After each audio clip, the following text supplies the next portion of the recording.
ప్రేమించిన వాళ్ళని తాకకుండా, చూస్తూ, మాట్లాడుతూ ఉండేవాళ్ళు ఎంతమంది?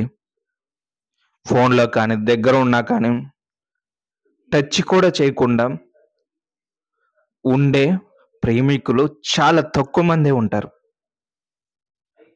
ఒకవేళ టచ్ చేసినా కూడా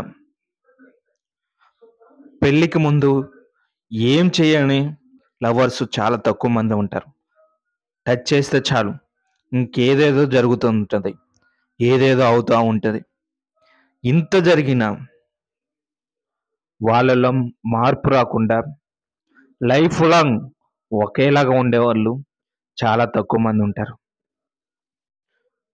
టచ్ చేసుకొని అన్నీ జరిగిపోయిన తర్వాత ఏదో గొడవొస్తే ఏం జరగనట్టు, ఏం జరగలేదన్నట్టు మర్చిపోయేవాళ్ళు ఒకళ్ళుంటారు.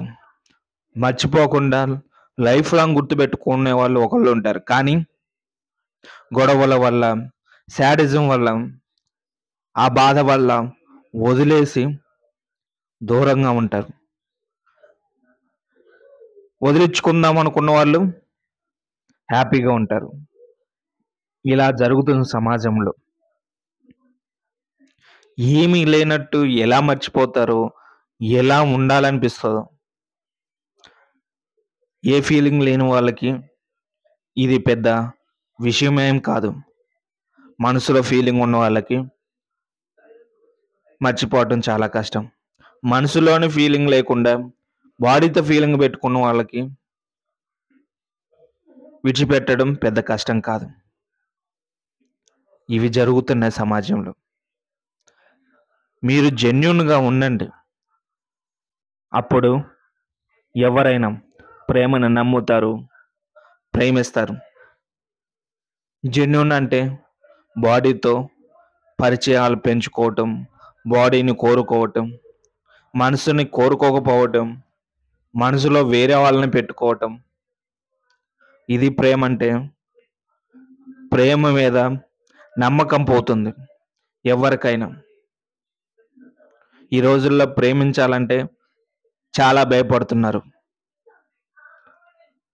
పేరెంట్స్ కూడా బయటికి పంపించాలంటే చాలా భయపడుతున్నారు. ఎవరు ప్రేమిస్తారో, ఎవరు మోసం చేస్తారో, మోసం చేసిన వాళ్ళు ఎలా ఉంటారో, ఎలా పిచ్చివాళ్ళు అవుతారో, నా బిడ్డకేమవుతుందో, నా కొడుకుకేమవుతుందో అని చాలా భయపడుతున్నారు. మనం చేసేది అంతే కదా! ప్రేమించిన విషయం చెప్పం. ప్రేమ వల్ల వచ్చే బాధ చెప్పం. తర్వాత మనం తీసుకునే డెసిషన్ కూడా చెప్పం. మన బ్రతుకు మన ఇష్టం. వాళ్ళు చేసేదేముంది? కన్నారు. అది చాలదా? కానీ వదిలేశారు అనుకుంటున్నారా? వదిలేయలేదు. మీ ఇష్టాల కోసం మిమ్మల్ని స్వేచ్ఛగా తిరగనిచ్చారు. ఆ స్వేచ్ఛ జీవితాన్ని ముగించటంలో పెట్టారు మీరు. So, be careful.